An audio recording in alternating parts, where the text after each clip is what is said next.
Time Warner Cable is pleased to be an underwriting sponsor for Carolina Week. Coming up on the October 17th edition of Carolina Week. I'm Monica Carper. I'll tell you why gangs in Chapel Hill could be a problem the next time you go out. I'm Lib Curley. A lot of students are taking this pill without a prescription.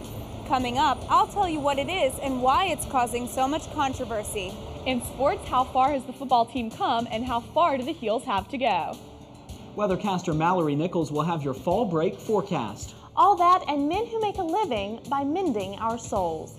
Carolina Week starts right now.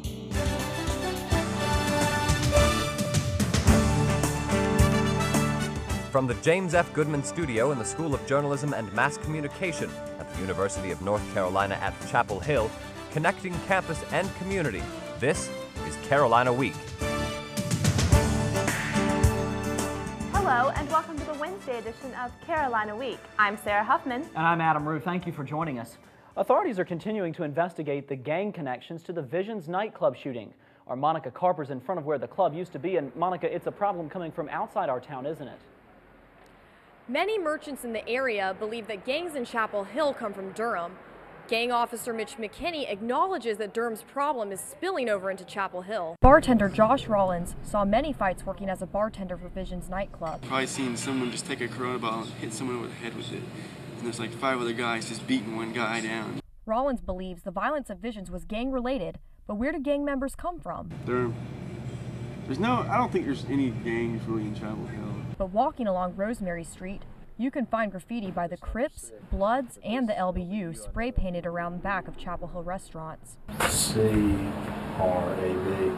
Officer McKinney believes those out-of-town gang members might be coming to Chapel Hill to recruit. We're actually seeing individuals that are claiming gang membership that we're arresting. McKinney says younger kids are joining gangs. Hip-hop stars glamorize violence but only on the left side. Yeah, that's the Crip side. and promote a lifestyle that attracts some young people.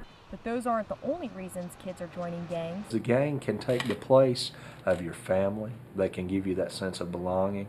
They can be a form of protection. They're willing to listen to your problems. And it all seems so great. McKinney says law enforcement is only one part of the solution. It takes the entire community. Help them refocus the way they make goals and decisions and show them that there is another path.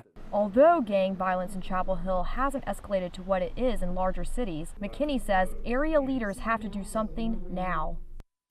No community wants to be labeled as a gang community, but McKinney says it's important to recognize the beginning of a problem so the town can work to solve it.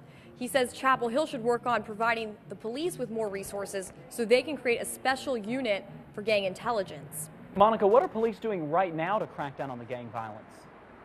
The police are investigating social networking sites such as MySpace and Facebook. These sites are used by gangs for recruitment. Monica Carper on Rosemary Street, thank you. The Orange County District Attorney has dropped rape charges against 5 Chapel Hill teenagers. Prosecutor Jim Woodall dismissed the first-degree rape cases because he says there's not enough evidence to go to trial.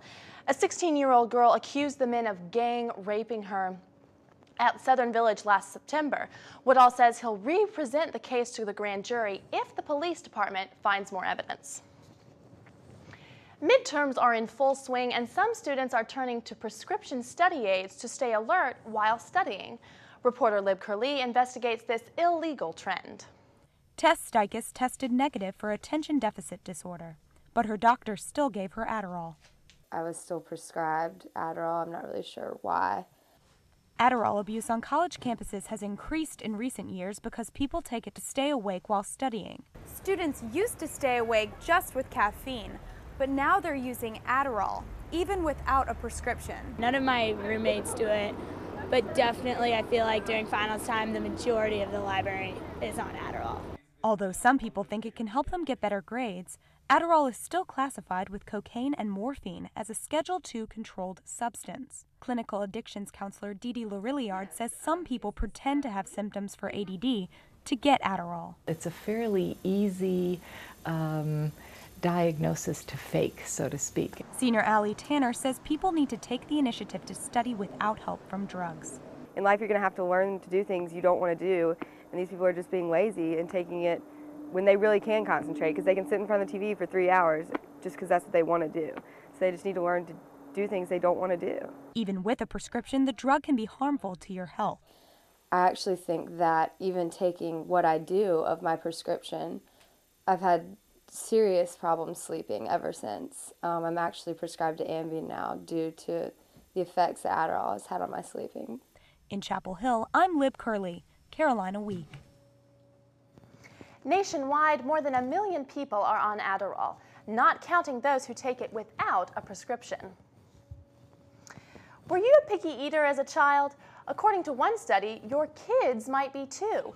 Researchers say that kids' picky eating habits are hereditary. The way parents eat is a likely predictor of whether their children will have an appetite for fruits or will only eat sweets. Different ways of cooking can affect whether your child likes certain foods, and you can teach kids healthy eating habits.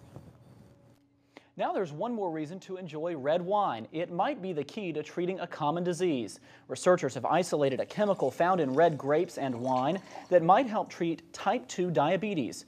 Resveratrol is located in the skin of red grapes and helps cells become more sensitive to insulin. With type 2 diabetes, human cells resist insulin.